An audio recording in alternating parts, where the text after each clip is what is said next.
Hello, good evening. Hello, Good evening, sir. good evening. Good evening po, no? Magandang gabi sa ating lahat. So, while waiting sa mga kasama natin sa review, let me present muna yung results sa exam natin. So, yung mga nandito na, I would like to assist you one by one para malaman natin kung saang areas sa Napolcom exam yung kailangan nyo pang pagigihan o pagfokusan sa remaining days sa review. So, let me share the screen.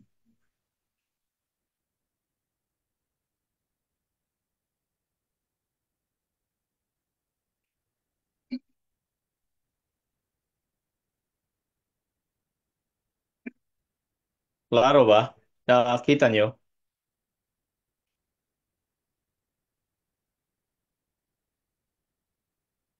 Hello? Yes, sir. Yes, Oo. sir. Dito si ano, no? Si Sir, kung ano yung nakita kong pangalan sa screen, ito yung unang tatawagin. Si Sir Autentico. Yes, sir. Autentico.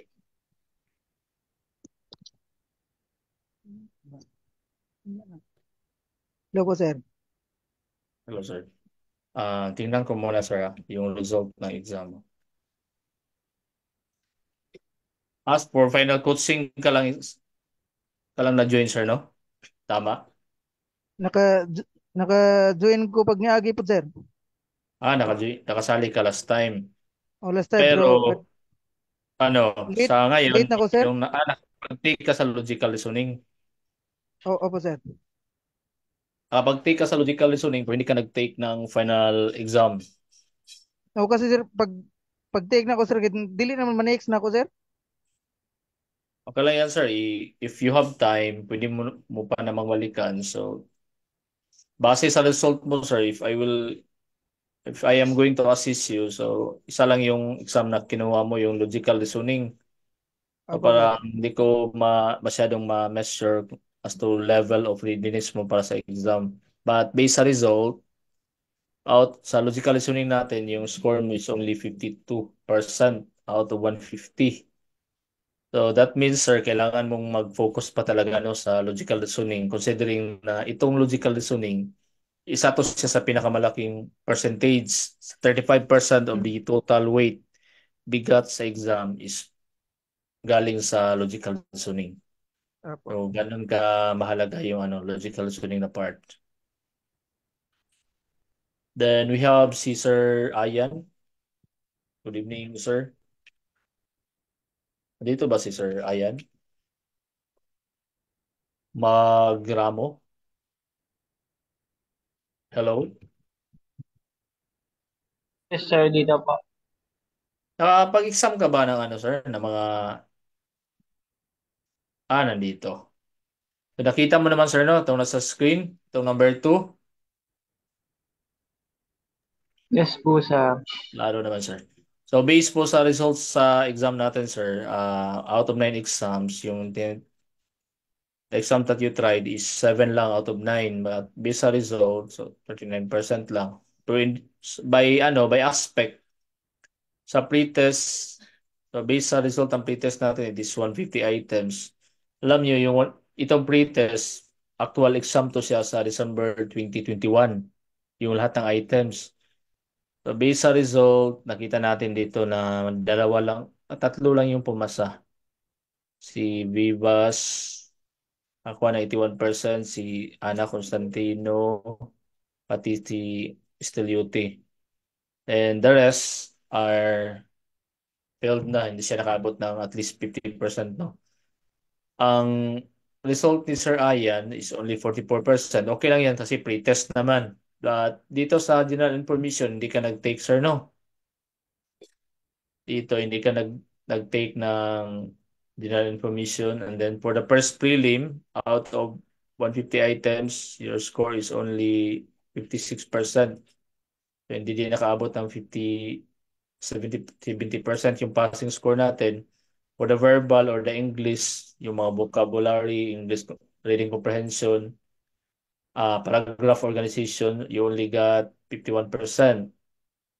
midterm exam natin, actual exam yan siya sa I think 2018. Sa 39% lang out of 150.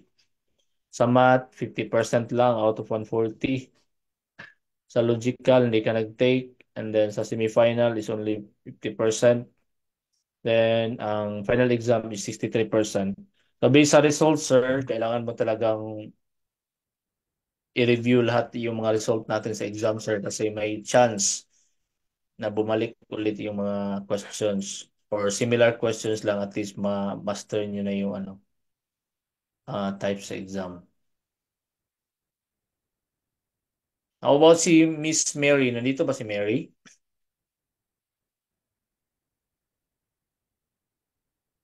Mary Haiktin? Wala. Wala pa. Si Eliza Pacubas, nandito ba? Yes, sir. Eliza Pacubas. Eliza Pacubas, ma'am, no? Yes, sir. Nakita mo to, ma'am, itong number 25. Opo, sir. Okay. Yung nakita natin sa screen, number 25, ito yung score niyo, ma'am. Overall na rating mo is 46% kasi 6 lang out of 9 exams yung kinuha mo. But for the pretest, nakakuha ka ng 50%. So based dito sa result, ang kailangan mong mag-focus dito sa pretest, ma'am, kasi actual exam Yes. to siya, no? 50% lang. Balikan mo lang yung question, ma'am. Yes, sir. Kita nyo naman sa email. And then sa general information, so isa ka sa highest, 89%. So, ibig sabihin, nakinig ka talaga at nag-attend ng sessions natin. For sa Sir, first sa prelim, prelim, sir ba? Tapos na po ako nag-answer sa prelim, sir. ano yung score mo, ma'am? Para hindi lang Ay, lang. Yan lang Ah, siguro na-record. opo, sir. At saka yung midterm, sir. Tapos na po ako. Yung math lang yung hindi ko pa natapos, sir. Nalala mo, ma'am, kung ano yung score mo sa Wait lang, sir. Tignan. sige, ma'am, try mo daw. First prelim, pati sa midterm.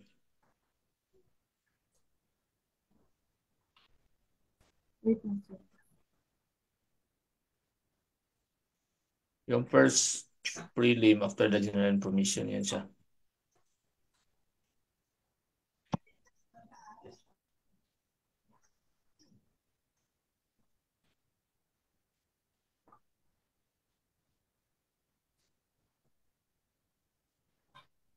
Sa prelim ko, sir, is 110. 110. So, mataas yung score mo. How about the ma'am? Sa The midterm, sir, midterm, 78 lang po. 78. So, based sa result, ma'am, sa first prelim, mataas na yung score mo, ma'am, no? Passing score ka 73 out of 150. Yes, sir. Then, based dito, ma'am, sa result pala, 60% ka na. So, isa ka sa pinaka-highest.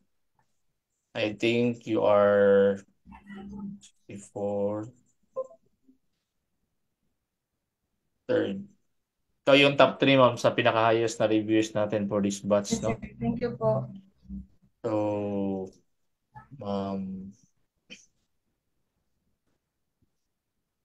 Ma'am Pacubas Eliza. Then dito sa ma'am, medyo mababa ka sa pretest, Yes, sir. 50% lang. Okay lang yan kasi parang alien pa kayo sa mga questions kasi first time Very yung pa good. nasagupa. But dito sa general information, 89%, first prelim 73. Sa verbal, ma'am, kailangan mo talagang mag-improve Opo, sir. sa verbal kasi yung 61 lang. Out of 180, the passing score is 130.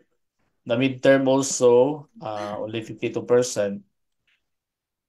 Sa math, hindi ka nag-try. Sa logical reasoning, one correct answer, 70% ka na. Yes, sir. 105 kasi yung passing score. Sa semifinal, you got 109, 73%, and final exam is passing score lang talaga ng 105. So, congratulations, ma'am. No? So, alam Yes, mo sir. naman yung areas na kailangan mong paglaanan pa, ma'am. Meron pa naman tayong final coaching. I-discuss yung mga Q&As para guided kayo. How about si Sir Daniel? Thank you, Nandito ba sir. Sir Daniel? Hello? Dito na po, sir. Sir Daniel Badol, sir, no? Yes, sir. For Sir Daniel, hindi ka nakapag-take ng pre-test, sir, no? Tama. Hindi pa po, sir. Pati sa general information, pati first prelim. Ang nakuha mo so far is verbal o yung English na part, 44%. So, balikan mo yung question, sir, ha? Kasi 44% lang. Then, for the midterm exam is only 45%. So, kailangan din talaga, balikan kasi medyo mababa.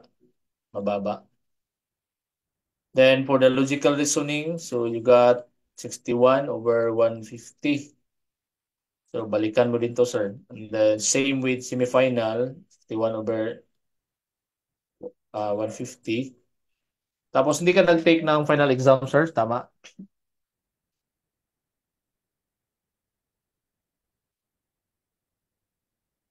Hindi pa. So, base dito, sir, wala ka na ipasa na, no, na mga aspect, but it doesn't mean hindi mo may pasa yung actual exam. So, focus lang talaga. Meron na lang kayong 1 week. How about si Nole? Nandito ba, Sir Nole? Yes po, sir. Andito po. Sir Nole. Number 37, sir. Kita mo, sir. So, number 37. Sir Nole, IPCAS, hindi ka nag-take ng pre-test, hindi ka din nag-take ng general information. For the first prelim, 32 only, no, out of 48. So, review mo po yung sagot, sir. Makita mo naman yun sa sa email address na ginamit mo sa exam. Yes po. Then, sa final exam, you got 74 out of 150. So, ibig sabihin, mababa siya. Considering na itong final mock exam, actual questions to siya last, July 31, 2021. So, ito yung exam na tinake ko the time na nag-top 2 ako nationwide, itong final exam. So, balikan nyo lang ulit, baka bumalik or similar questions yung lumabas. Opo, sir. Bari, sir, i-review na lang po namin yung mga, sir, yung mga topic. Kasi, sir, nabasa ko rin yung mga topic na binigay niyo, sir. So, nandun din po yung mga, Review nyo lang ulit kasi after ng final coaching natin by aspect, like ngayon, logical, ngayon is general information. After, pati bukas, pagkatapos ng discussion ng general information, ibigyan namin yung mga questions natin sa exam para sa mga nag-attend lang ng final coaching. Sino pa nandito? Si Soperalis, nandito Sir Soperalis, no? Dito ba, Sir Soperalis? Yes, sir. Yes, sir. Soperalis. Napansin ko si Sir Soperalis parang nag-take to siya halos lahat. Marami parang hindi na tinake. For Soperalis, yung score mo sa pretest, sir, is 53. 5 lang yung tinake mo out of 9 exam. 50% lang for the pretest. Tapos, ang general information mo, sir, is mataas, no? So, congratulations. This is 151 out of 180. So, 84% yan. Sa first prelim is 52%. Sa verbal, kailangan mo maglaan pa ng more time, sir, sa verbal or sa English na part kasi hindi siya nakaabot ng 70%. Yes, sir. Same. Hindi ka nag-take ng math, pati logical, sir, no? Nag-take ako ng sir, ng logical at semi-final, sir. Yung wala sa akin, sir, yung math at final. Ano yung score mo sa, sir, sa logical? 81, sir. 81? Yes, sir. Yung sa semi-final? 99, sir. 99.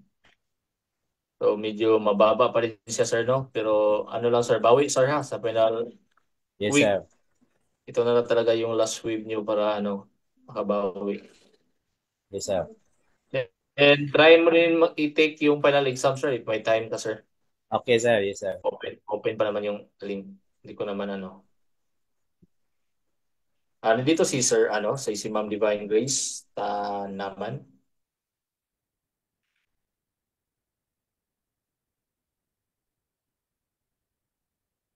Si ano na lang, si Sir Solan. Nandito ba si Sir Alkier?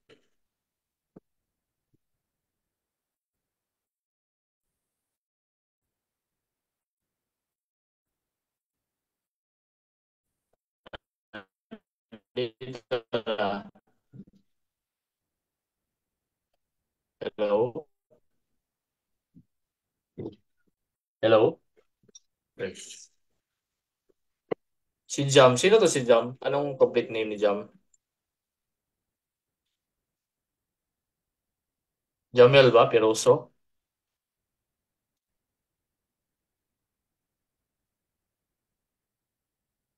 Busy yata. Si Sir Bonifacio Ong, nandito ba? Sir, good evening, sir. Nandito. Good evening, sir. So, I have to assist you, sir, ha, sa number. Yung number mo, sir, is number 12. For the pretest mo, sir, is 35% lang, no? Out of 150 or 64 over 150. But sa general provision mo, sir, nakakuha ka ng 62%. 112 over 180. Kunti na lang para maka 70. For the first prelim is only 53%. For the verbal, so focus ka sa verbal, sir, kasi mababa lang. Only Yes, sir. 54%. Hindi ka nag-take ng midterm, hindi ka nag-take ng math. At sa logical reasoning mo, yung score mo is only 52%. Then Yes, sa sir. semifinal is only 62 out of 150. And then hindi ka nag-take ng final exam, sir? Hindi ba, sir? Yung Hindi midterm, sir, pa. nag-ano pa lang ako ngayon, sir. Sige, sir. Take ka lang, sir, pag may time, sir, ha? Yes, sir. Thank you, sir. Lahat ba natawag na? Natawag ko na, like si Gestoni, tapos na ba? Nandito ba si Gestoni? Hindi pa po, sir. Hindi pa. Anyway, share ko tong PowerPoint na to later para ma-review niyo yung performance, sir. Si Sir Gestoni, so isa ka sa pinaka-highest, out of, ano ba ito? 45 na mga reviews natin ngayon. So, yung score mo for the pretest is, though mababa ka lang sa pretest, sir, kasi 23 lang or 43 out of 150. Yes, sir. Pero nakita ko na nag-focus kayo sa review kasi lahat ng exam tinake mo talaga. Like for the general information is 155 over 180, 86%. Sa first prelim lang, i-review mo lang ulit yun, sir, kasi mababa yung first prelim mo, only 73 out of 150. Medyo tagilid ka pa ngayon, sir, for now sa verbal. 109 Yes, sir. over 180. So, focus mo yung aspect. Pati sa math, only 90 over 150. So, 50 question, 50 mistakes din yun siya. For the midterm is only 46%. For the logical is only 58% also. So, balikan mo yung mga mapping, yung mga logical reasoning, yung mga implicit reasoning, yung tinuro ni Ma'am Melinda. Sa semifinal, your score is 96 over 150. But for the final exam, so isa ka sa pinaka-highest, you got 127 over 150. So hopefully, sa actual exam, sir, ganito kalaki, sir. Pang top notch, sir, na talaga yan, sir. Yes, Kung sir. makascore ka ng 120 up.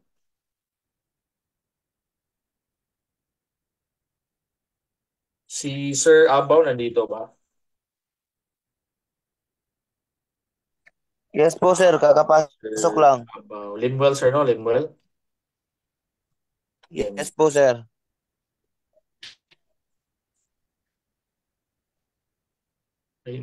Nag-take ka ba ng exam, sir? Or ano lang, final costing ka lang? Ngayon po sir sana kasi mahina po signal kagabi sir eh. Okay. Hindi ka nag-take kahit isa?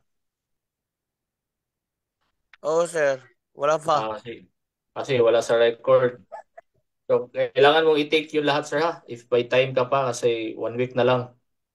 Para ma-assess mo din, Yes ma-sub-assess po mo sir. na performance mo sa review natin. Sayang kasi yung binayad nyo pag hindi kayo mag-exam. Okay po sir. Sa last part, I think, ilan na kayo ngayon?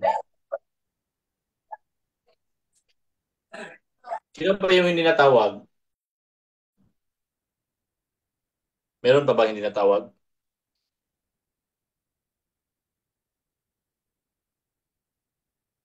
Lahat na assist na?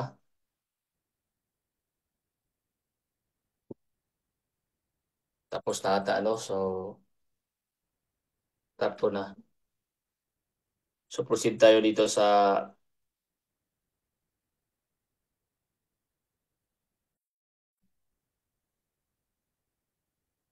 tomorrow lang.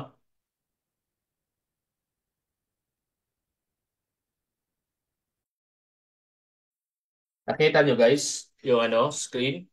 Yes, sir. Yes po, sir. Yes po. Okay, so Sir. for the Polcom exam, so ito yung kailangan nating tandaan, kung gusto nating pumasa or makapasa. So we have 4 topics naman or aspects sa exam, the general knowledge or the general information, verbal reasoning or the English na part, the numerical or mathematical, pati logical reasoning. So ang exam natin, usually, it is composed of 150 items. Then out of 150 items, so for the past exam, ito yung distribution niya, 30 items for the general knowledge, 35 items for verbal reasoning or English, numerical or math is 30 items, and logical reasoning is 55.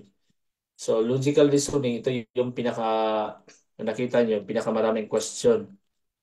Then, based sa weight o sa bigat na kailangan yung pagtuunan is ang general knowledge, 20% lang yung bigat niya.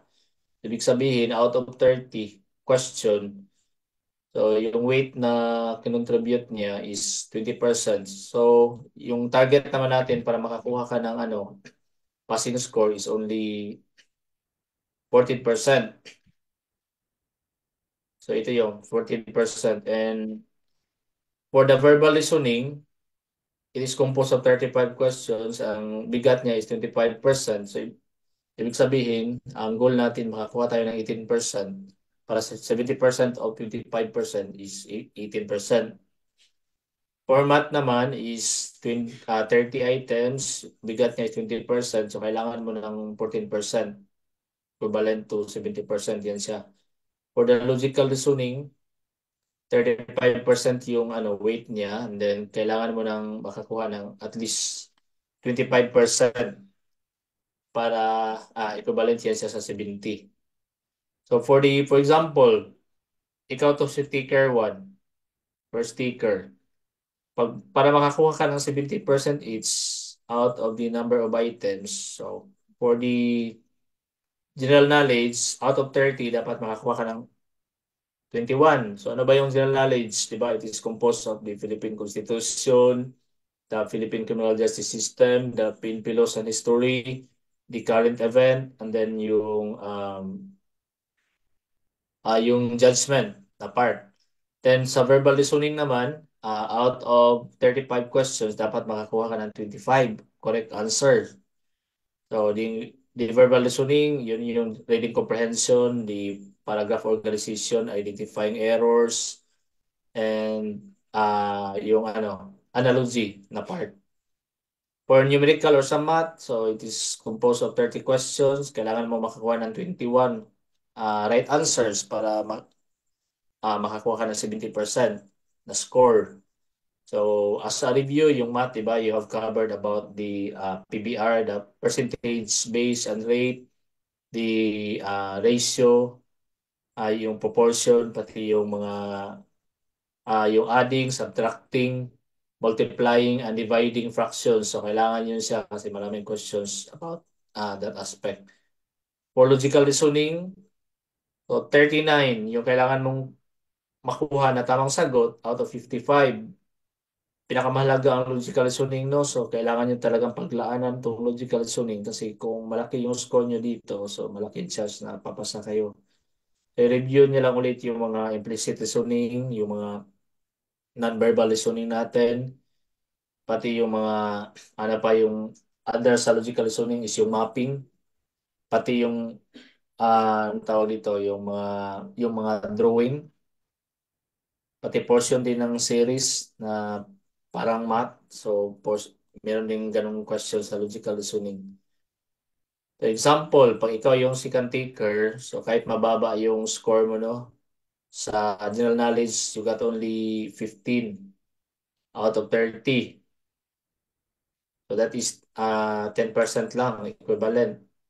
Tapos sa verbal reasoning, yung score mo is 5 mistakes lang. So 86% yan, equivalent. For the math naman, out of 30, 15 lang, 50% lang yung nakuha mo. Pero sa logical reasoning, magaling ka, out of 55, you got 45. So that is 82%. So sabi ko kanina, mabigat yung points, point equivalent ng verbal reasoning. That is verbal is 25%, logical is 35%. So kaya kahit konti lang yung score niya sa general knowledge, 10% lang equivalent, 10% lang din sa math. Pero matataas yung verbal niya pati logical. So nakakuha pa din siya ng 70%. So nakapasa pa din siya, pumasa siya. Pero itong si taker number 3, kahit magaling ka, perfect ka sa general knowledge, perfect ka din sa math, pero mahina ka sa verbal, sa English na part, mahina ka din sa logical reasoning, so bagsak ka pa rin, 69%. So ano yung gusto kong ipahiwatig, ibig sabihin, as much as possible, i-master natin yung apat na aspect. Dapat magtutulungan yung lahat na aspect para makakuha ka ng 20, at least 70% per aspect. Pero ang challenge ko sa inyo, dapat wag lang kayong mag-focus sa 70% kasi may chance na yung NAPOLCOM exam, mag-determine yan sila, magbase yan sila sa number of takers, yung passing score nila. Halimbawa, for this year, mayroong 30,000 na takers. So, number of takers natin, 30. Tapos, magplaplano yung NAPOLCOM exam na kailangan ipapasa natin for this batch is not more than 10,000. Kasi may quota yan sila. Hindi pwede na lahat ipapasa kasi konti lang din yung quota sa PNP application. Dapat ano yun sila, proportionate. So for the number of passers, yung target nila is only 10,000. So 10,000 lang. What if yung score mo sana is 75% sana yung percentage mo? 75%. Kampante ka na based sa score ko pagkalabas ko sa room is parang 75% or more yung score ko kasi magaling, parang kampante ako sa verbal, sa logical. Pero pagka-release ng score, 90 days after the exam, so yung score mo is naging 69% na lang. So ano kaya nangyari? Bakit hindi ka pumasa?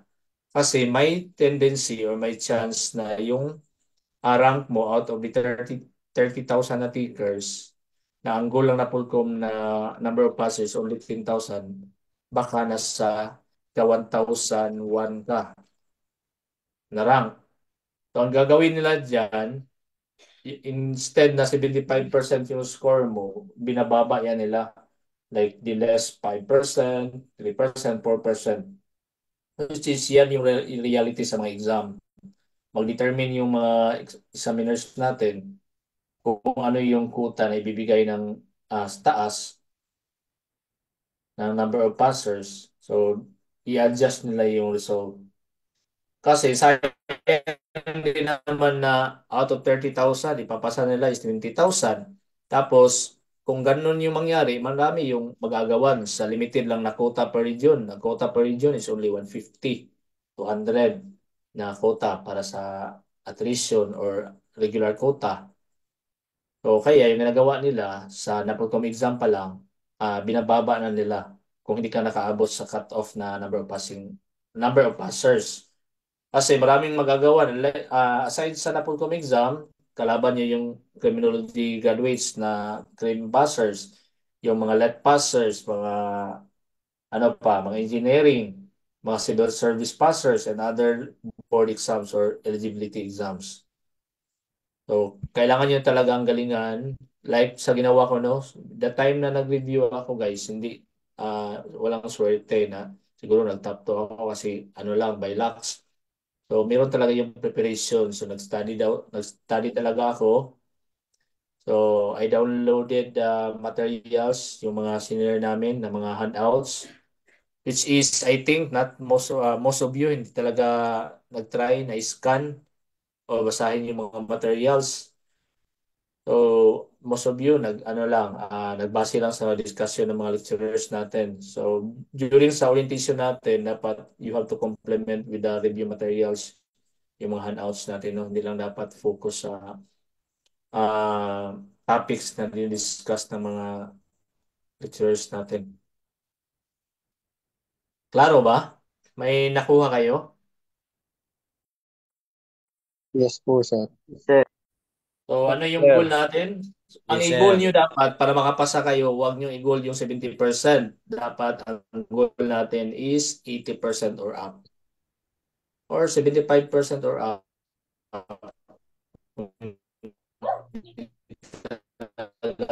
Kaya. Para kung makaabot kayo sa quota ng number of passers. Para hindi kayo mabigla bakit hindi kayo napasama sa listahan ng mga passers. So I think that's all for my part. Para meron pa kayong enough time para i-discuss yung mga verbal listening. General information na part kasi mahaba-haba din yun siya. So, kung hindi nyo makover ngayon lahat ang topic, meron pa naman kayo tomorrow for your second day para sa general information or general knowledge na part. I hope klaro lahat no ng sinabi ko. So, may tanong ba before ko ibibigay ang virtual floor kay Miss Belinda? Sir, di ba sila nagre-relay sa ano, sir? Sa rate ng top notcher, sir?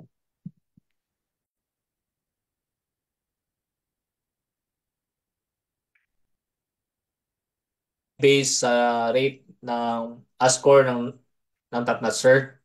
Yes po, sir. Sir, dalawa yung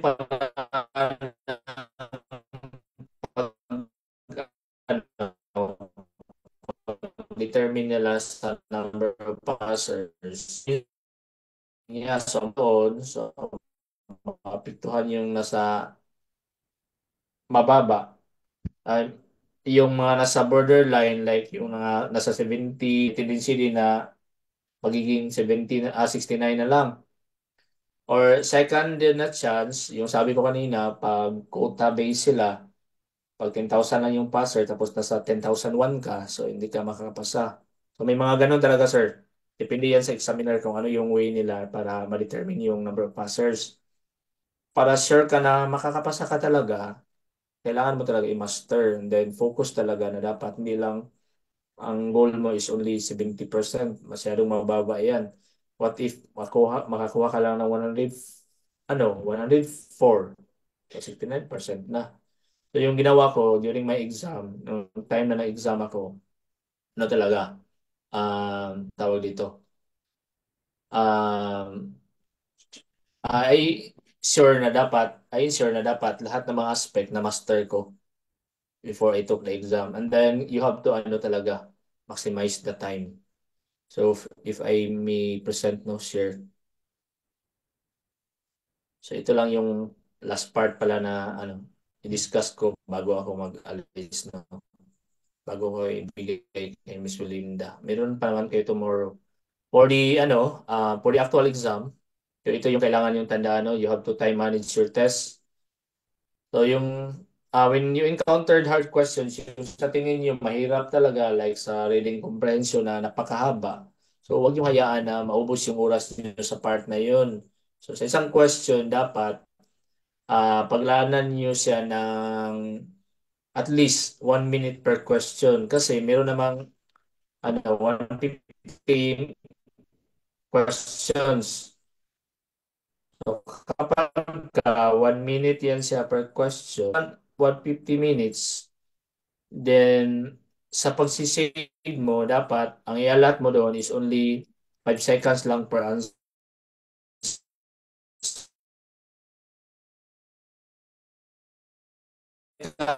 per answer, 150 answers or question. No.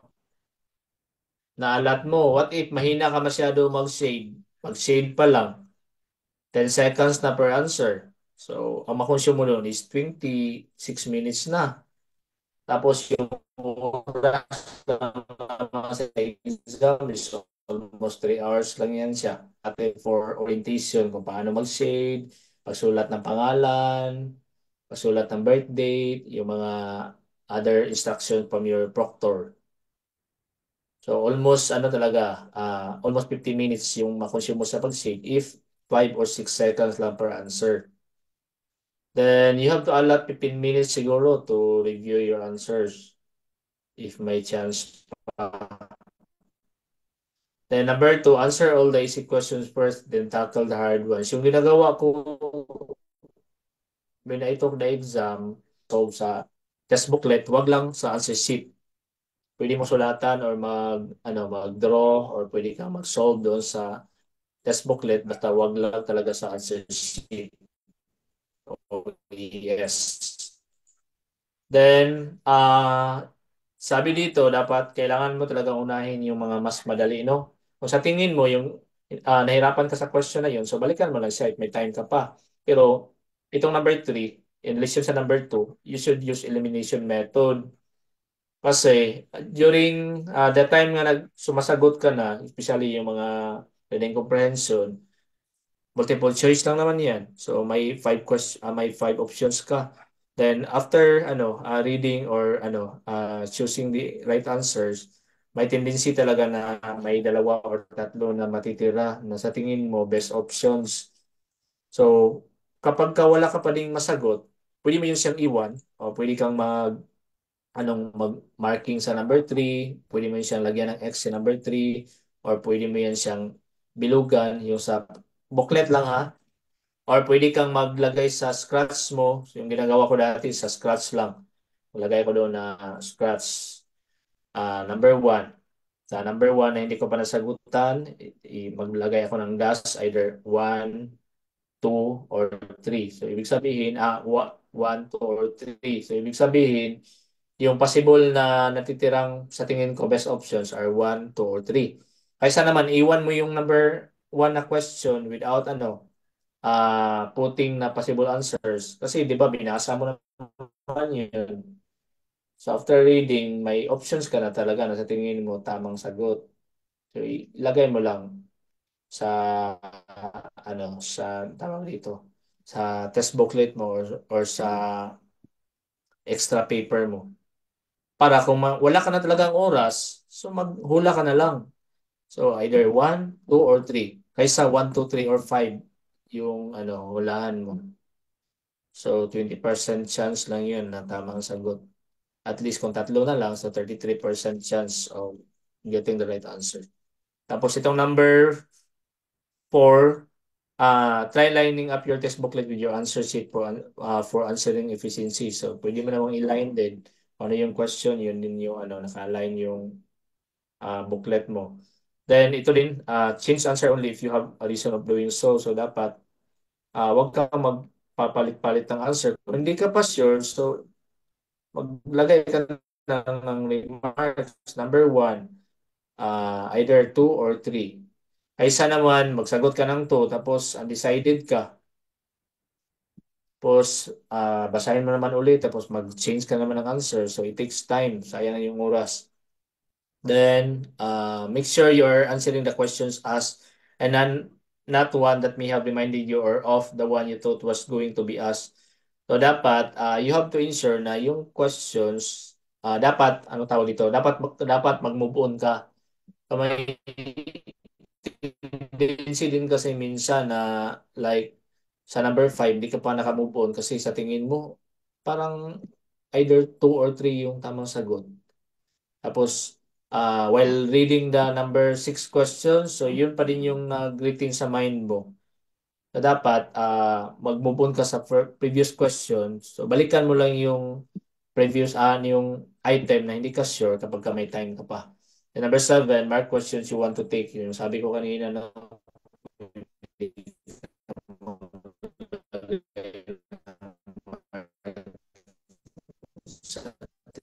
booklet or sa extra paper.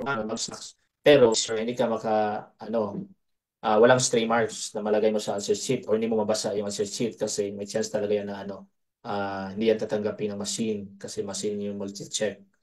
And i-share mo din na nasa tamang number yung nasagutan mo kasi may chance din iba kaya naubusan sila ng oras kasi yung question sana is dapat ang ilagay niya, i-shade niya is number 20. Kaso na-shade niya sa number 21. O succeeding na mga questions doon, so mali ka na talaga. Kapag ganun yung mangyari, so sayang, mapuno ng erasure yung papel mo tapos maubusan ka ng time. Then according sa study, hindi daw kailangan talaga na perfect talaga, 100% masagutan mo. As long as meron ka mga 50 to 70% na sure ka talaga, tamang answer, so may chance pa din na makakapasa ka kasi 70% lang naman yung passing score, di ba?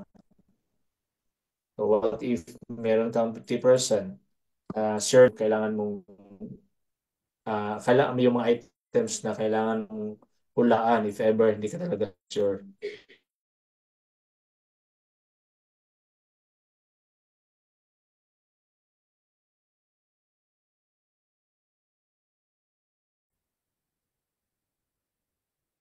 So, yung ibang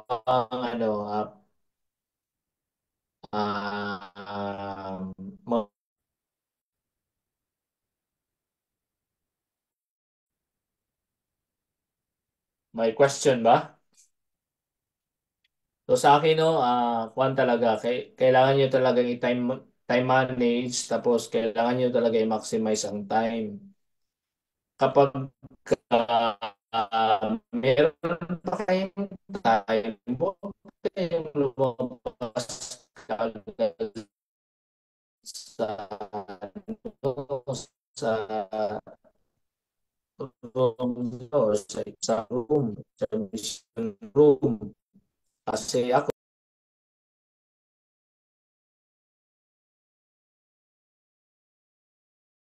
Ay, nawala si Sir Jury? Hello? Opo, ma'am, nawala po. Okay. Akala ko internet ko yung nagka-fluctuate. Ayun, siguro, mahina yung signal. Baka maulan doon sa lugar nila. So, ayun. Wait lang natin. Baka bumalik siya. Pero, ayun guys. Yung mga nahuli ba kanina, lahat ba nang nandito ngayon, nakita niyo yung, yung average nyo or yung score nyo kanina na pinakita ni Sir Jury? Wait lang. Mag-on ako ng cam. Baka may mga na-late kasi kanina. Wait lang natin si Sir Jury. Baka bumalik pa siya. Anyway, ano lang naman yung i-discuss ko tonight. So, babalikan lang natin yung mga Q&As nyo sa general info until tomorrow yan. Tapos, kailan ba yung next meeting natin for logical reasoning naman? And then, gusto ko lang i-commend lahat ng nakapag-take ng lahat ng ating mga mock exams, mga pre-test, midterm, prelim. So, ayun, thank you so much sa effort ninyo at sa lahat ng pumasa at sa nakita nyo naman yung mga scores nyo at naibigay ni Sir Jury yung wait lang, nag-chat siya. Nawala ang signal.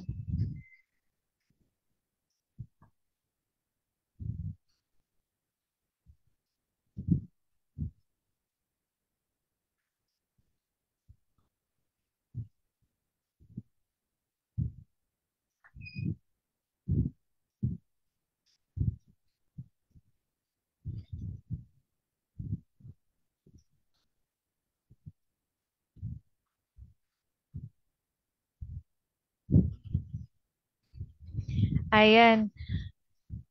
So guys, baka hindi pa kayo nagdi-dinner, mag-take muna kayo ng dinner and then at exactly 8 mag-start na tayo. No? And then siguro mag-adjust lang tayo, okay lang ba? Mag-adjust tayo ng 1 hour for tonight. So instead na 9 until 10 tayo. Okay lang? Or Sige po, gusto ma'am. nyo magpahinga? I mean, kasi pwede namang bukas din, meron pa tayong discussion bukas. Same lang din naman, tatapusin lang natin yung Q&As natin, which is 180 items. So, sige, tignan na lang natin mamaya. Mag-dinner muna kayo, guys, na? Late na, 7:45 na pala. See you later. Sige, ma'am. Sige, ma'am.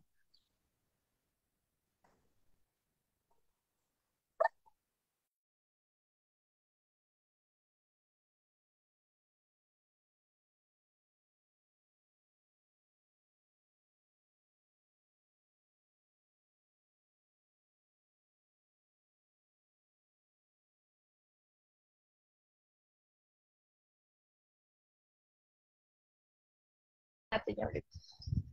Alright. So, yun nga, good evening everyone. And I hope nakinig kayo kay Sir Jory kanina. Although naputol yung discussion niya about sa mga tips and tricks niya sa exam. So, I think na yung iba doon nabanggit ko din naman sa inyo during our discussion kung paano kayo mas mapapabilis sa exam, ano yung mga gagawin nyo, ganyan. One moment. Ayan. So, kasi syempre, sa kanya ko lang din naman natutunan yung mga yon since isa siya sa aming naging lecturer nung time na kami ay nagre-review. Kaya lang ngayon, medyo busy yata si Sir. Kaya ngayon lang niya kayo na-meet and during your, siguro yung orientation. So, ayun, alam nyo guys, I'm very happy kasi nakita ko naman yung resulta ng mga tinake yung test. Yun nga lang, ang daming, parang yung iba, mostly sa inyo, hindi na kompleto yung mga mock exam, which is sayang kasi talagang isa yun sa maghahasa sa inyo para, syempre, ma-familiarize nyo yung mga information, tsaka malay nyo, yung iba talaga doon is lumabas sa exam. So, napakasayang naman. That's your chance. Sana na i-imagine nyo yung sarili nyo na nasa actual na exam na kayo. Pero nevertheless, nakita ko naman yung mga scores nyo, especially sa general information and sa logic. So, mostly naman sa inyo, matataas yung score. And then, meron nga yung mga kailangan pang mag-exert ng more effort. So, nasabihan naman ni Sir Jory kanina. So, yun. Congratulations to everyone na nakapasa sa huling mock exam. So, yun nga, as per Sir Jory, actual exam talaga nila yun noong 2021. So, yun. Balikan lang ulit natin para mas makabisa pa natin. Okay? So, question number 1, which of the following statements best reflect the PNP vision? So A, PNP members possess a strong sense of practicality. B, PNP members adhere to the highest professional standards. C, the PNP recognizes the urgency of the attainment of its vision. D, PNP members recognize the need for community support in order to succeed. E, the PNP is committed to the attainment of a safer place to have work and business. Number 2, ma'am. So number 2, B, C, D, and E only. All right. That is correct po, number 2. So kasi si letter A, ayan, although yes, a PNP member must possess a strong sense of practicality or parang in layman's term, parang common sense yung sense of practicality. But since the question here is, ano daw yung nagre-reflect sa PNP vision? And si B, C, D, and E, siya yung, kumbaga parang lahat kasi siya, nabanggit talaga sa PNP vision eh. 'Di ba? Kaya, sila yung tamang sagot. Number 2. Okay, hog raising in the Philippines is currently being threatened by African swine fever or ESF. Experts believe that this is caused by which of the following? Importation of processed pork products and byproducts, swill feeding, organic feeding, airborne human flu virus, or poor pig pen sanitation. So based sa answer, mamili kayo ng dalawa. Alin dyan? Number 3, ma'am. Number 4, ma'am. Okay, we ma'am. have, ma'am. Ay, alright. Biday, ma'am, BNE. Okay, yes. Correct po. That's BNE. The swill feeding end because of poor pig pen sanitation. Si swill feeding, ang ibig sabihin nun, yung pagpapakain ng mga food waste sa baboy. That's why sabi ng mga expert, baka yun yung nag-cause or yun yung nag-cause ng ASF or African Swine Fever. Okay? The current COVID, ito na mga kapanahunan ng COVID variant, which is regarded as variant of interest because it is more infectious than the others. Number 4, ma'am. Omicron. Omicron, ma'am. Omicron. That is correct po, Omicron. Kasi dito sa given choices, si Omicron lang naman talaga yung naging variant ni COVID-19. Wala namang Alpha, wala namang Beta, wala namang Delta, wala namang Omega. Parang ginawang phonetic alphabet. Okay, here. The bill on the inclusion of good manners and right conduct or GMRC in the curriculum of the elementary and high school is designed primarily to. What's your answer here? Number 3, ma'am. Number 3, ma'am. 3. 3, ma'am. 3. Strengthen. 3, ma'am. All right, very good po. That's number 3, to strengthen the development of Filipino character. Okay, what is the motto of PNP? To blank and blank the people. Serve and protect, ma'am. Yes, B. that is One. correct. Number 1, to serve and protect the people. So as an aspiring police officer, we must memorize or remember this by heart. So, napaka-iksi lang naman, to serve and protect the people. Ay, ayun na. Kung gano'n nga ito. So, ito. Yes po, may question? Okay, baka na-unmute lang. So, which of the following public officers is a key player in the law enforcement pillar of the Philippine criminal justice system? Police officer. Police officer. ma'am. 5. That is correct. Police officer po. Police officer. Opo, tama po. Thank you so much. So, sa number 1 naman kasi si Judge, so obviously he is part of the court pillar. Tapos si security guard naman, although they are part of the law enforcement pillar, but they are not the key player. Tapos we have the traffic enforcer, also law enforcement, part of the law enforcement pillar, but still not the key player. While the barangay tanod is still part of the law enforcement pillar, but hindi rin siya yung key player. So, police officer is the key player kasi siya yung initial contact. So, siya yung unang-unang tinatawag natin or sila yung pinaka nag-enforce talaga ng law sa nation. Okay? That's why they are called a key player. Kumbaga sila yung pinaka nagagamit talaga sa law enforcement. So ito naman, which of the following government agencies is not part of the PCJS or Philippine Criminal Justice System? Department of National Defense, ma'am. 5. 5, ma'am. Perfect. Okay. So seems like we have a major answer, number 5. Let us check. That is correct po. So, Department of the National Defense is not part of the Philippine Criminal Justice System.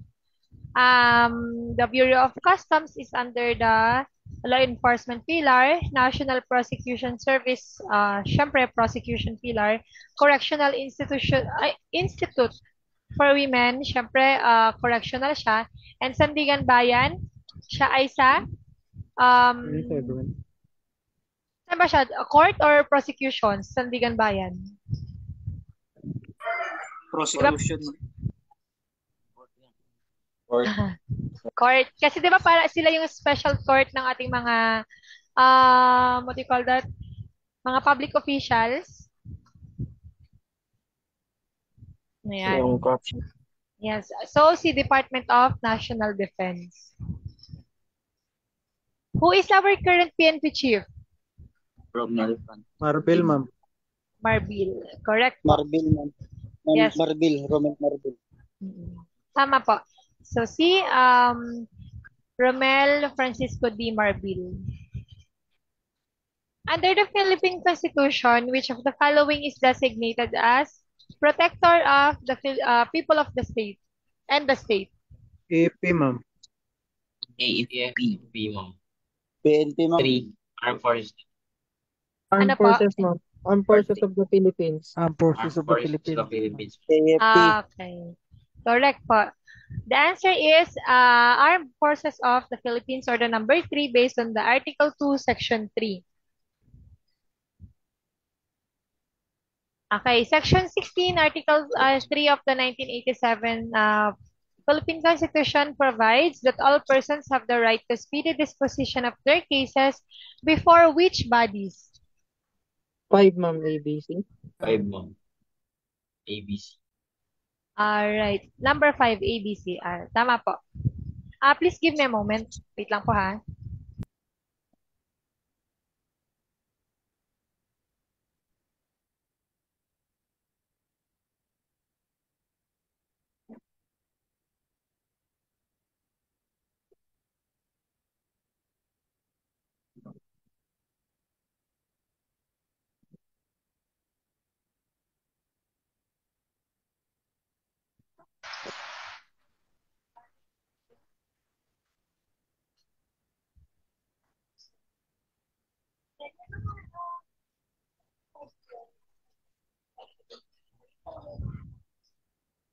Ma'am, nakamute po ata kayo, ma'am. Sorry. Yung mic ko nakataas.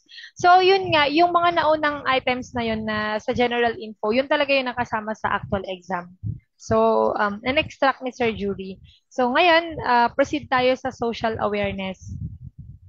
Okay, ito na naman yung mga mahahabang basahin. Tapos, you have to choose the best answer.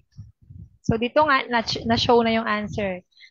Alvin and Marga were in a relationship since college days. Marga graduated ahead of Alvin, that she was able to get a good job.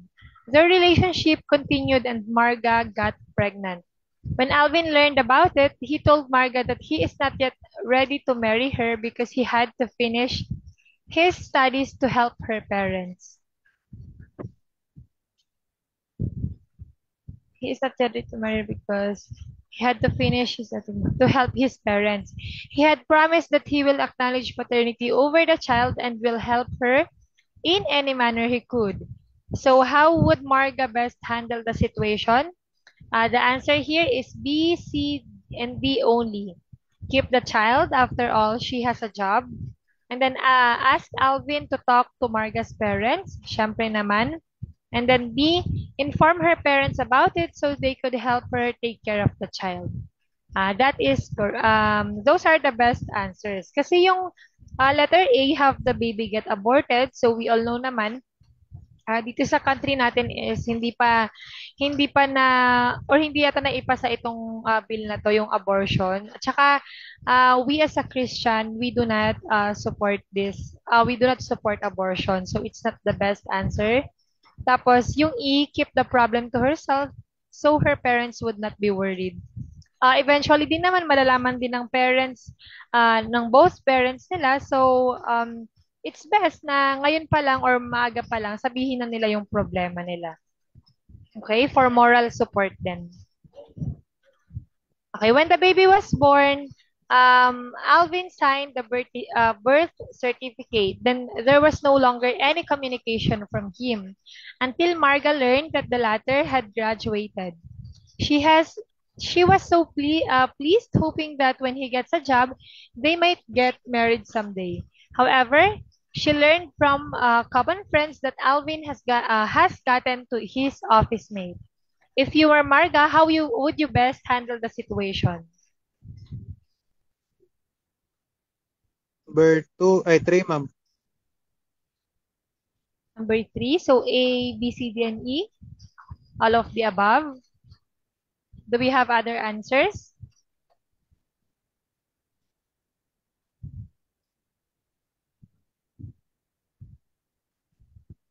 Number 4, ma'am. Number 4, okay.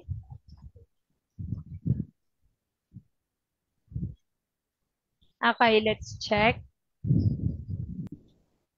Tama po yung sumagot ng number 3. So, all of the above.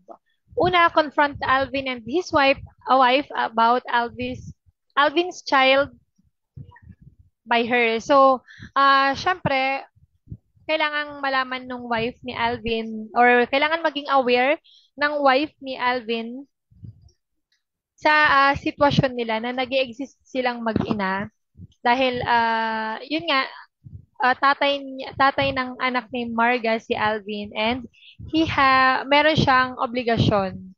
So baka kasi hindi aware yung kinakasama or asawa niya. And then B, legally demand for child support. Karapatan yan ng nanay ng bata at syempre ng bata. So Alvin for breach of promise kasi 'di ba nag-promise si Alvin based doon sa unang binigay na situation, and then take care of the child by herself. And of course, maintain self-respect despite what happened. So Marga continued bringing up her child alone in their office. A senior officer fondly called Sir Oscar, who noticed her as she is always performing the job and also quite personable. One day, Sir Oscar asked for her for a private meeting. There he told her that he likes her and he is willing to help her with her child. Marga was offered a promotion in Sir Oscar's department. Marga welcomed it because it could be a big financial help for her. Almost a year later, Sir Oscar offered that they could get into a relationship so he could be a better help to her. He is mannered but promised that he could be her second love. So if you were Marga, how would you best handle the situation? Confused, Number 2, ma'am. Oo, ma'am. number 2. Number 2. Okay. Let's check yung mga nag-share ng answers. Alright. So seems like major answer is number 2. Letter C, D, and E only. So refuse the offer because it is a complicated relationship. So based sa last statement na he is mannered but promised that he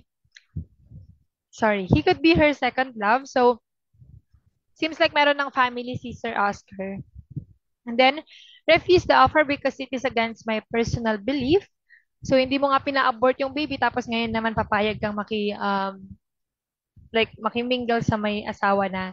Refuse the offer because I do not want to destroy Sir Oscar's family. So yes, the best answer here is C, D, and E only.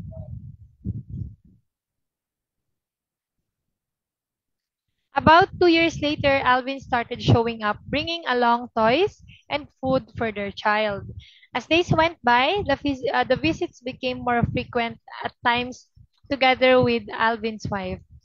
On one occasion, Alvin told Margaret that the doctors diagnosed his wife as incapable of having children, so he thought that he could adopt his child by her, claiming that they could provide the child a better future because his wife is well off. So if you were Marga, how would you best handle the situation? 1, Number ma'am. 1, ma'am. Okay, number 1. Okay, may nag-share din ng answer nila sa chat box, number 1. So let us check. Correct po, number 1. Still refuse the offer kasi yun nga, Marga loves his child very much and then because no amount could ever pay my son. So syempre naman, wala namang matinong nanay ang magpapayag sa ganyang sitwasyon na ipapa-adapt mo yung child at parang papalabasin pa na you are not capable of raising your son. So, okay, next. If Alvin would offer possible options for their son, what could be the best possible options for them to offer?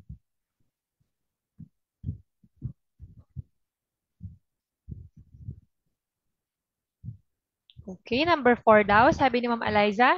How about the others? All of the above, ma'am. Okay, all of the above. Yes, correct po. That's number 4. So no adoption, of course. Continued financial support for the son. So that's the best talaga na magagawa ni Alvin. Sharing the child's company during weekends. So pwedeng-pwede naman yan. Marga will continue taking care of the child.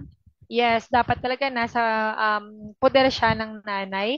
And then maintain congenial relationship between Marga and Alvin's family. So, nandiyan na yung sitwasyon, ang tanging magagawa na lang nila or ang pinaka-best na gagawin na lang nila is magkaroon ng maayos na pakikitungo sa isa't isa.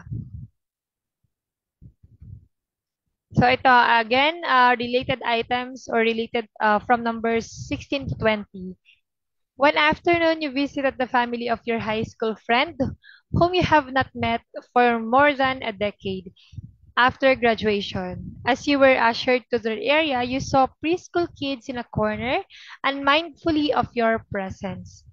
If you were their parents, how could you best handle the situation? Number 2, ma'am. Number 2, okay.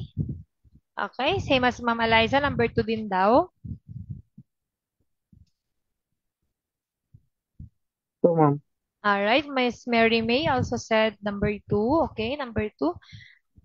Ayun, so lahat ng nag-share sa chat box, number 2 ang sagot. So let's check. Correct po. So it's ABC. Ask the children to stand and introduce them to your classmate. So parang sa atin mga Filipino, 'di ba? That is really how we welcome our guests. So sa mga anak natin, ganyan. So sa GMRC nga, 'di ba, ganyan yung itinuturo. And then guide the children to say good morning po. And then guide them to do mano po. So yun. Letter D naman, inform your classmate that they are your children. So ganun na lang, let them be. Ganun na lang. Parang ignore na lang natin yung, kasi parang kabastusan para sa atin yun, di ba? So as you started exchanging memorable stories, the children started to shout invectives to each other. The mother yelled at them to stop and dragged them forcibly to another room. How could have their mother best handle the situation? Number 4, ma'am. ABC. Okay, same din yung answers po ng nasa mga nag-share sa chat box. So number 4, A, B, and C again. So pacify the children and usher them quietly to another room. Syempre kasi may bisita, 'di ba? Apologize to the guest regarding her children's behavior and then correct the children's behavior in private. So, hindi rin naman maganda kung pinapagalitan yung bata sa harap ng ibang tao. So, meron kasing psychological effect yun. Then yung letter D naman, not the best answer, lock the children in a room. So, very wrong naman ito. I-instruct the children to play separately to avoid quarrel. So, it's also not the best answer. About an hour later, their eldest son arrived from school. Upon seeing you and his father, he went straight to his mother in the kitchen and asked for snacks. If you were the father, how could you best handle the situation? Number 5, ma'am. 5, ma'am. 5, okay. All right, correct po. Number 5. So, of course, again, introduce your son to your friend. Same as yung mga naunang question kanina. Guide your son to say good afternoon po.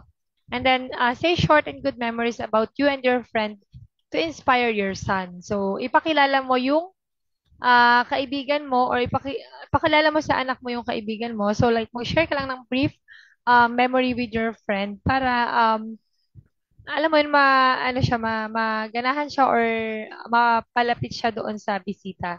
And then, yung letter D, allow your son because he must be tired and hungry. Not the best answer. Let it be because your son is not used to seeing other people in your house. So, hindi rin siya best answer. After finishing his snacks, his son went inside his room and yelled to his mother that he needed short pants and a t-shirt. His mother is just finishing the washing of the dishes and the boy shouted again. Embarrassed, the mother hurriedly did. So how could the mother best handle the situation? Number 2, ma'am. 2, ma'am, 2. Alright. So dito, isa na lang yung hinihingi. So, syempre, ang pinaka-first reaction natin is to apologize to the guest. So, parang wala kasing manners, di ba, yung mga bata pag ganun. After a few more minutes, you finally left. On your way home, you tried to recall the situation in your friend's home, then ask yourself, if I were their parent, how could I best parented these children for them to develop proper behavior? 1, So, ma'am. okay, all of the above. ABCDE, ma'am. All of the above. All right. So, major answer is number 1. So, all of the above, teach them basic courtesy or respect for others. Model to them the right speech or behavior. C, maintain respect and observe appropriate behavior at home at all times. D, immediately correct inappropriate behavior. And then maintain an open communication among family members. So, all of them is the best or are the best answers. So, kasi nga sabi, kung ano yung ugali ng mga bata, yun nagre-reflect yun sa parents or sa mga guardian or sa mga nakakatanda sa bahay. So, kung basta sa mga bata, meaning, parang, kumbaga, ang iisipin ng ibang tao, ganun din yung tinuturo mo. Again, another related items. You are the only one earning for your parents, both senior citizens, who sell vegetables and fruits in the market to provide for your education and needs, together that of your 3 other married siblings. After lockdown, you are now back to work amidst the challenges. You take the tricycle, so ito, question number 21. You take the tricycle to work, however, the driver did not yet have loose change of 20 pesos for you. Will you demand for your change? Change, why? Yes, ma'am. Tulo kay yes. ABC, ma'am. Yes, lahat, ma'am. Okay, yes, lahat. So, ABC, yes, because it is his responsibility to prepare loose change. Tapos, yes, because this is your usual style for passengers who not to demand change. And then, yes, because I deserve my change. So, ABC. So, yung letter D naman, no, for charity reasons. So, isipin mo, ikaw nga nahihirapan kayo tapos tutulong ka sa iba. So, bago ka, tignan mo muna yung sitwasyon mo bago ka maawa sa iba. Do you have extra money para mag-donate, ganyan, or pabayaan na lang yung sukli mo? And then yung letter E, no, because I could earn that amount better than he could. So yun nga, what if style lang na yun? What if sa ibang pasahero ganun ulit yung gawin niya? So kahit na kaya mong i-earn yung sukli mo, still demand for it kasi it is your right.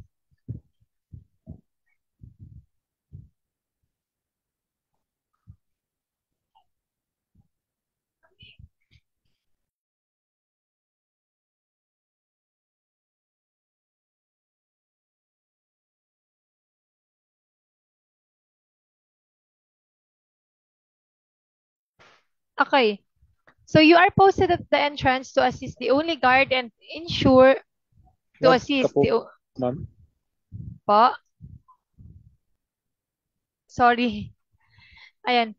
Let's resume. You are posted at the entrance to assist and the only guard and ensure that all your customers comply with the minimum health protocols. A mother without any mask appealed that she will be allowed to entry to buy milk for her baby, but she unconsciously lost her mask along the way. So how would you best handle the situation? BNC, ma'am. Okay, letter B and C. Do we have other answer? A. All right, number 4 then. So let's check. Yes, it is B and C. I will leave my post and offer to buy milk for her. Tapos letter C, I will ask her money so I could buy her face mask from our store. So yan yung mga best na pwede nyong gawin. One moment.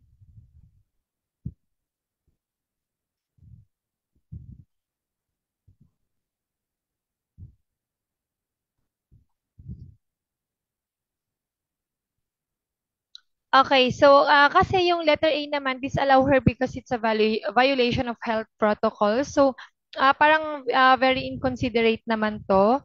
Si letter C naman, or sorry, letter D, I will buy her face mask from my own money so she could enter and buy her needs. So bakit naman from your own money kung pwede ka namang humingi sa kanya, 'di ba? Ng pambili ng face mask since para sa kanya din naman 'yon. And the letter E, I will ask a janitor to buy her the item. So ito sana pwedeng-pwede siya, 'di ba? Siya yung best pinaka-best answer talaga kung tutuusin. However, walang nakasolo dyan na letter E. So, the only option is na may letter E is yung number 2 na A and E only. Which is, yung letter A nga, hindi nga siya, very inconsiderate nga siya and not the best answer. That's why, hindi natin masasabi na number 2 yung answer natin kahit na nandun si letter E. Okay? So it's closing time. At last, you could go home after a day of work. You dipped your fingers in your pocket to prepare your fare for another tricycle ride for home. But was not enough. You figured out that your home is some 4 kilometers away from your workplace. How would you best handle the situation? So, na-show na yung answer dito. Sabi A and B. Borrow from your workmates. And then, ride anyway and promise to pay the fare at home. So, ito yung best na answer dito sa situation na to. Let us see the other options. So, wait for the driver who serviced you earlier and also ask for consideration. After all, he still has your change. So, di ba nga, kanina nag-demand tayo ng change? Dahil puro yes, yes, yes yung answer natin sa unang sitwasyon na related dito. So, not the best answer. Letter D, ask the driver to service you for some time and pay him later.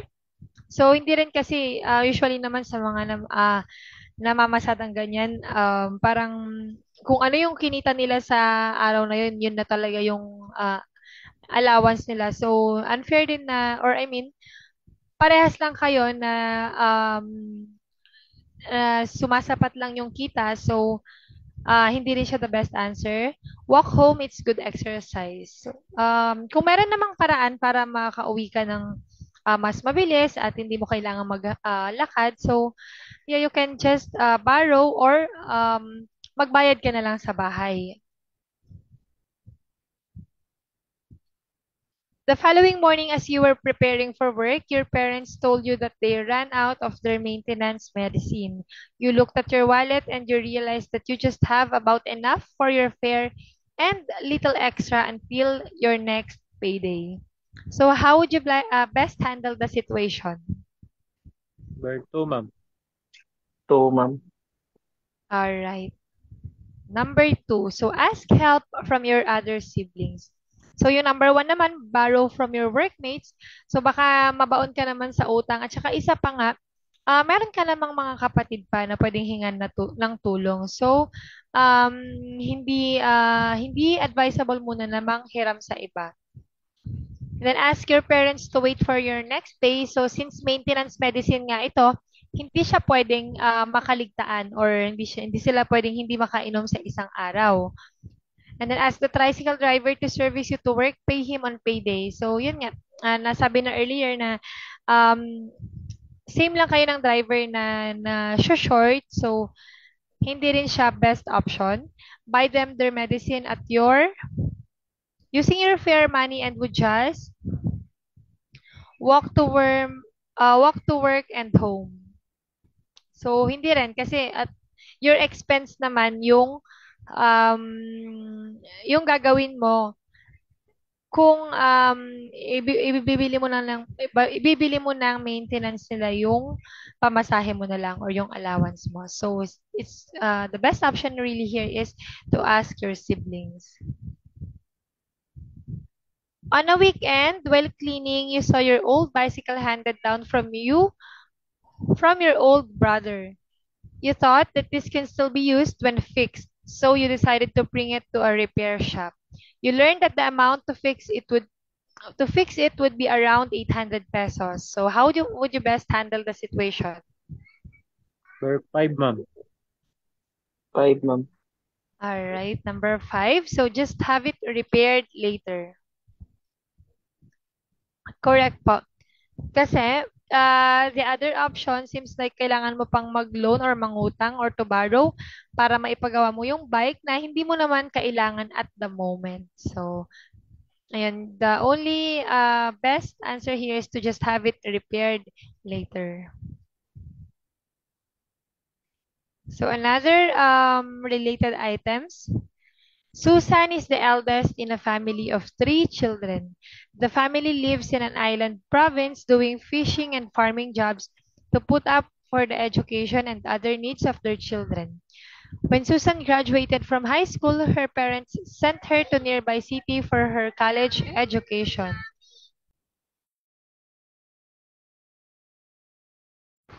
One moment po, please. Wait lang.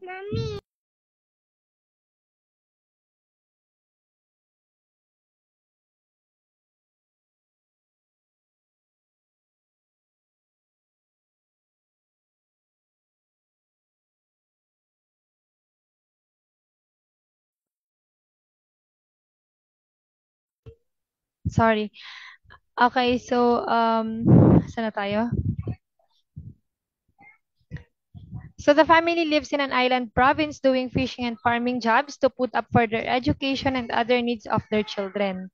When Susan graduated from high school, her parents sent her to nearby city for her college education. With limited finances, she stayed in a boarding house where she can cook her own food. Her parents were so happy when she graduated with the degree of financial accounting. So she was offered a job in a commercial bank. Having rented a room for her stay, she asked her parents that her 2 other siblings could join her in the city. She will take care of their other school expenses. Is Susan's decision a good one? Why? Yes, 2, ma'am. ma'am. EBC. A, B, C, number 2. Okay. So let's check. Yes po. Yes. Her decision is good because she could help her parents. And then letter B, she could cut down on their expenses since she is renting a room for them. And then C, because this could be an opportunity for her to be responsible. Yung D and E naman, both no, because she's just starting a career. So E, because having them with her is an added responsibility.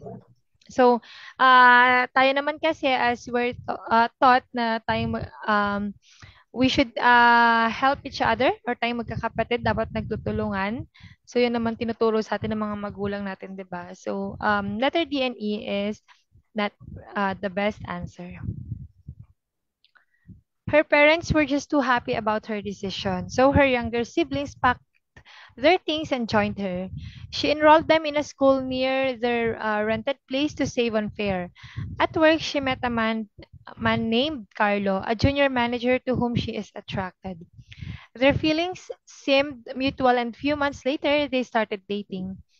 Carlo told her to keep their relationship secret to avoid unnecessary talks in the office. So after several night outs, Susan found out that she is pregnant. How could she best handle the situation? 4, ma'am. Okay, number 4, B and C. B and C, ma'am. Okay, let us check. Yes, but the best answer here is to seek her parents' advice, and then C, talk it out with Carlo. Yung A naman kasi, to keep it to herself, just like the situation of Marga and Alvin earlier, hindi rin naman ito yung best option kasi malalaman din ng parents eventually. And then, letter D, seek advice from a priest. So, ito naman kasi, di ba, parang,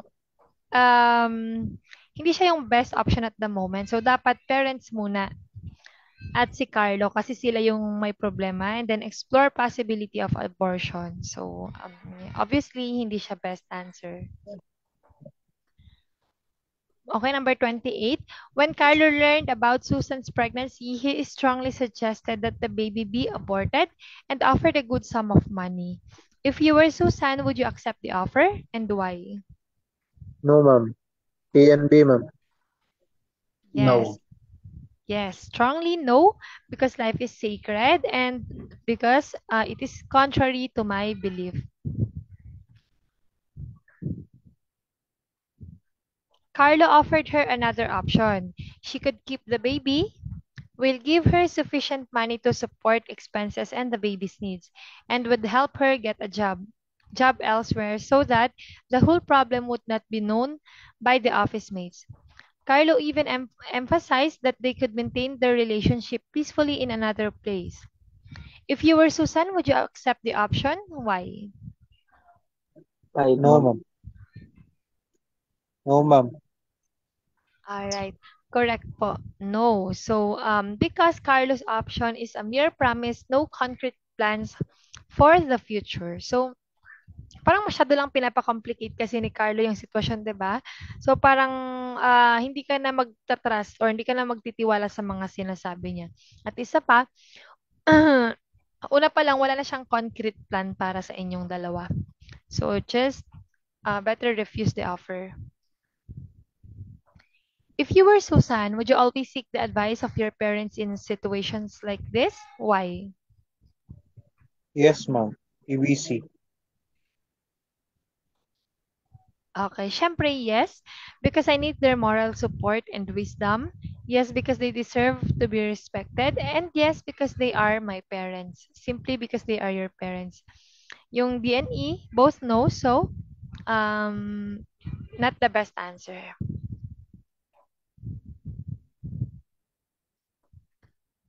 Okay, what is regarded by the state as a primary social economic force? Labor, ma'am. Labor. All right. So, labor, correct. If both the president and the vice president are removed from the office, who will act as the president in the Philippines? President of the Senate, ma'am. Number 2, President. Okay, number 2, president of the Senate. So, di ba, siya yung third, parang highest, siya yung third na pinakamataas, tapos followed by the Speaker of the House of Representatives. And then senators and so on na. Okay, how many associate justices comprise the Supreme Court? 14, ma'am. 14, ma'am. 14, ma'am. 14. All right. You should familiarize this, ha? Yes. We have 14 associate justices.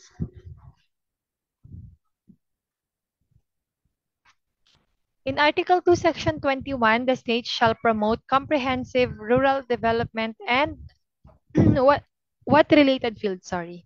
Agrarian In what reform, ma'am. related field? Tumangto.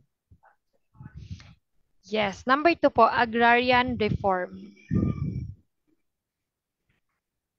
The state recognizes the vital role of the blank sorry, in nation building and shall promote and protect their physical, moral, spiritual, intellectual, and social well-being. Youth, ma'am. Youth. Yes, youth or yung mga kabataan. Kasi naniniwala tayo na youth are the hope of nation. Article 2, Section 6 states that separation of blank and state will be inviolable. Number 2, Church, ma'am. 2, ma'am. Church. Okay, the separation of church and the state. In Article 13, what is the national language of the Philippines? One, ma'am. One. All right, yes, Filipino. So not Filipino, not Tagalog, and lalo nang hindi English. So our national language is Filipino. Same as pag sinusulat mo yung nationality mo. In Section 2 of the Declaration of Principles, the Philippines renounces as an instrument of national policy. War, ma'am. War, number 4, ma'am. Okay, war. So seems like familiar na talaga kayo sa mga sa general info. So sana talaga maraming lumabas dito.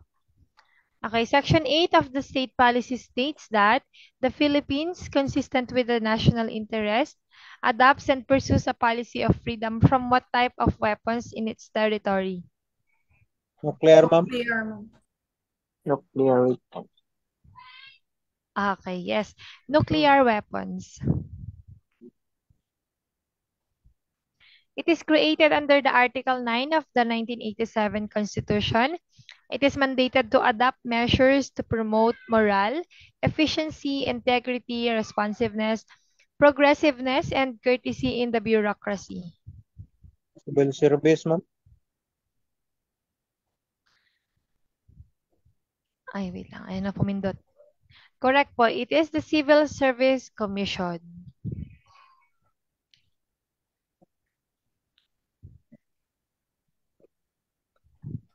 All are the territorial and political subdivisions of the Philippines except? Region, ma'am. All right. Number 4, region. Ayun na, ma-show. Ayan. Yes. Okay, number 42. The 3 inherent powers of the states are the following except 1. Power to impeach, ma'am.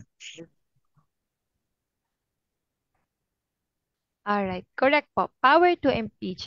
So ito yung mga eminent powers or inherent powers of the state, power of eminent domain, power of taxation, and police power. It is the power of the state to promote public welfare by restraining the use of both liberty and property of all people. Police power, ma'am. Power. Police power. All right. That is correct ba? Police power. So, basta nakita niyo si promote public welfare, kasi baka malito kayo sa last part, yung property of all people. Parang same kasi sila may property sa eminent domain. So, it is police power. It is the electoral process by which an initiative on the Constitution is either approved or rejected by the people. Plebiscite, ma'am. Plebiscite. Plebiscite. Okay. Correct po. It's plebiscite. The 1987 Constitution contains at least 3 sets of provisions. Which one of the following provisions is not included? Universality, ma'am. Universality, ma'am. Universality. Okay, good job. So it is a Constitution of Universality.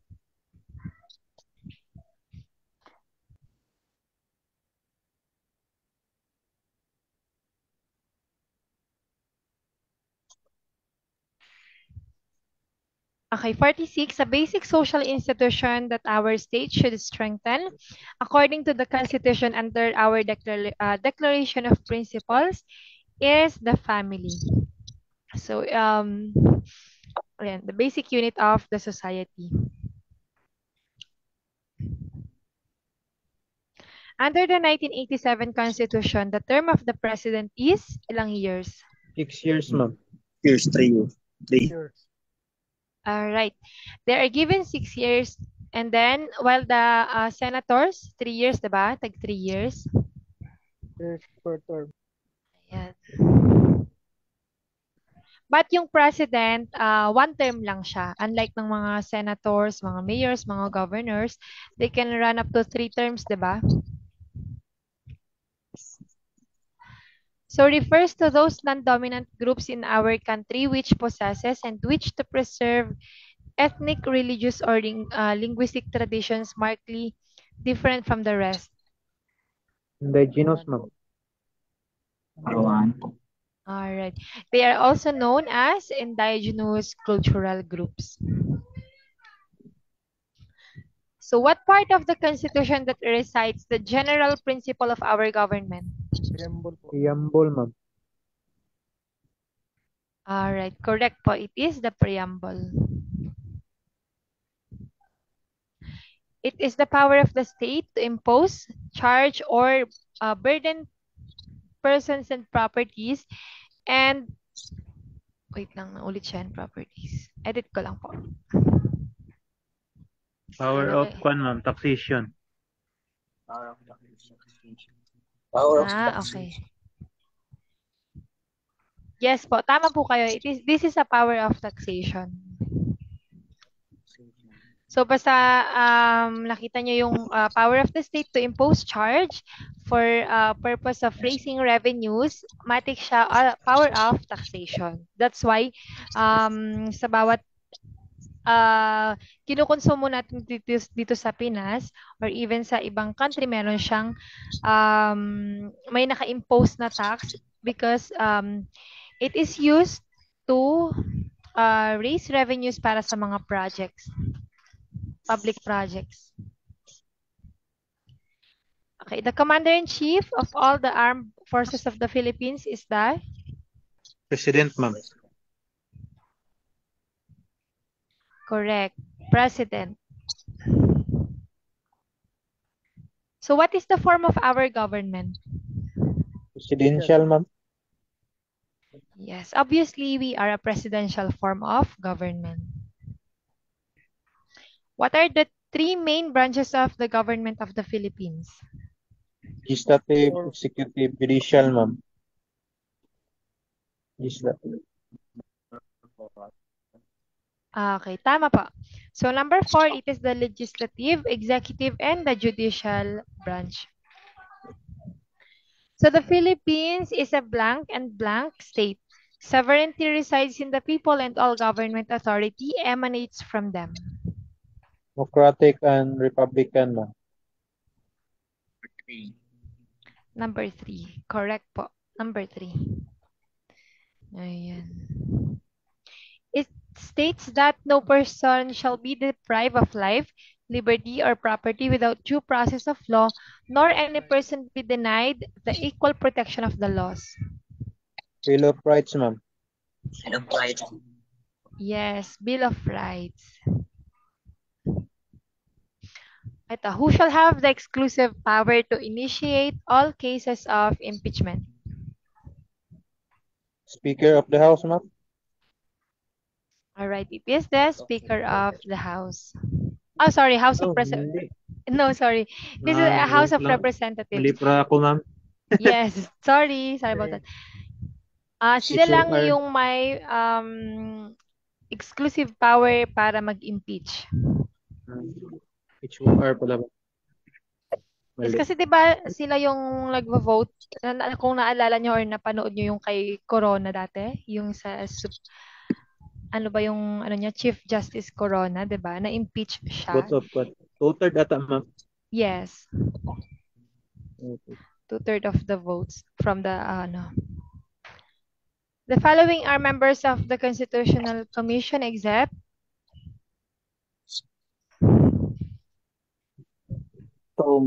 Human rights. Human rights na. Human Rights. Human rights, ma'am. Okay. Yes, Commission on Human Rights. Nasanay akong laging tama yung answers nyo. Ayan, Commission on Human Rights. It is the power of the state to take properties for the purpose of public use upon payment of just compensation. Power of domain, ma'am. All right. Yes, it is the power of eminent domain. Pero remember that the government or the power of the eminent domain, only private properties ang tinitake ng government kasi the government cannot acquire what it or cannot yes, cannot acquire what it already has. So, yung mga public properties, automatic naman sa kanila yung mga yan. So, just the private properties and kailangan with just compensation. What is the term of office of the members of the House of Representatives? 3 years, ma'am. Years. 3. 3 years. All right, 3 years. How may the president and vice president be removed from the office? Impeachment, ma'am. Impeachment. Impeachment, okay.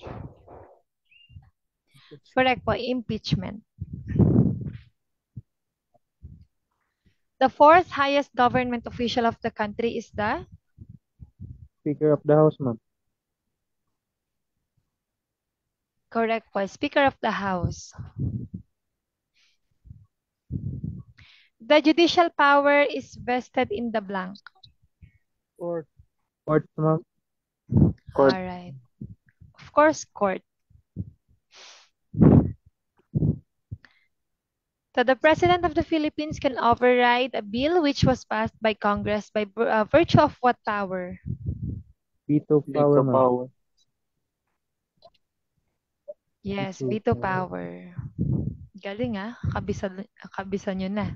The following are citizens of the Philippines under the 1987 Constitution except Those who renounce, ma'am. Letter A, ma'am. letter E. Okay?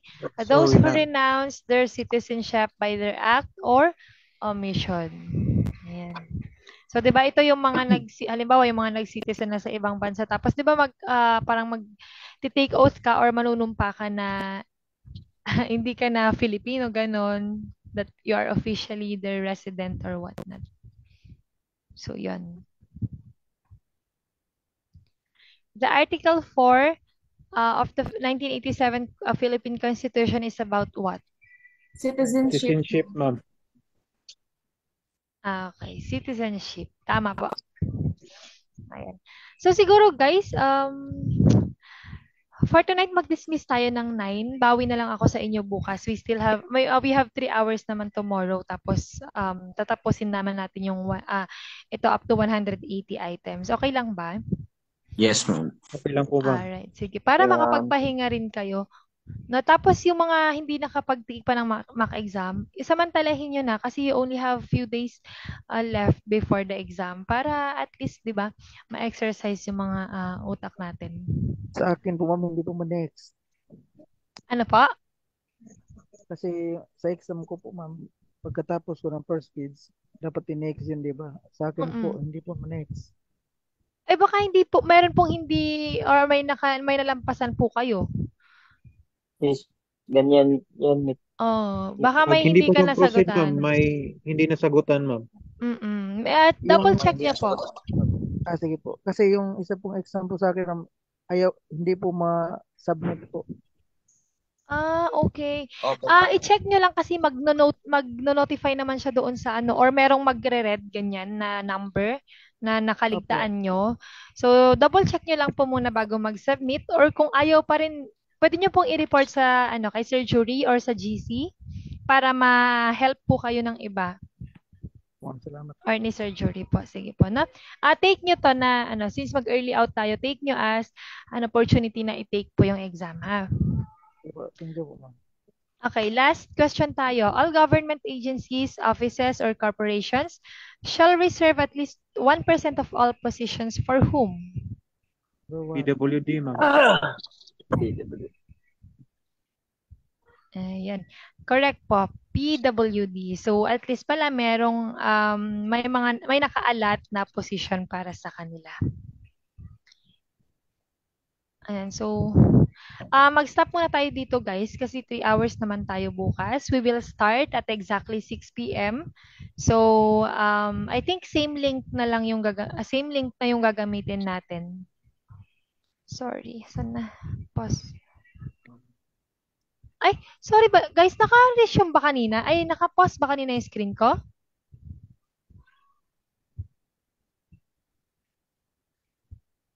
No, ma'am. Okay na ano ko lang, na-pause ko lang siya. So, ayan. Any question po before tayo mag-end tonight? Good luck ha. Good luck sa inyong lahat. May mga bago po ba dito? Yung nag-enroll lang for final coaching? Ako po, ma'am. Sir Kenciano? Limwell or Limwell? Okay, sige po. Ayan, sir. Kung open pa naman yung link ng mga mock exam, try nyo po. Kasi yun po ay talagang mga lumabas or talagang actual exam, sabi nga ni Sir Jury kanina. So, take this as a chance. And then, good luck po. Good luck po sa inyo sa pag-take ng exam sa June 30 po. Sige guys, mag-rest na muna kayo. Thank you. Thank you, ma'am. Thank you, ma'am. Apo. Thank you. Love you. Thank you, ma'am.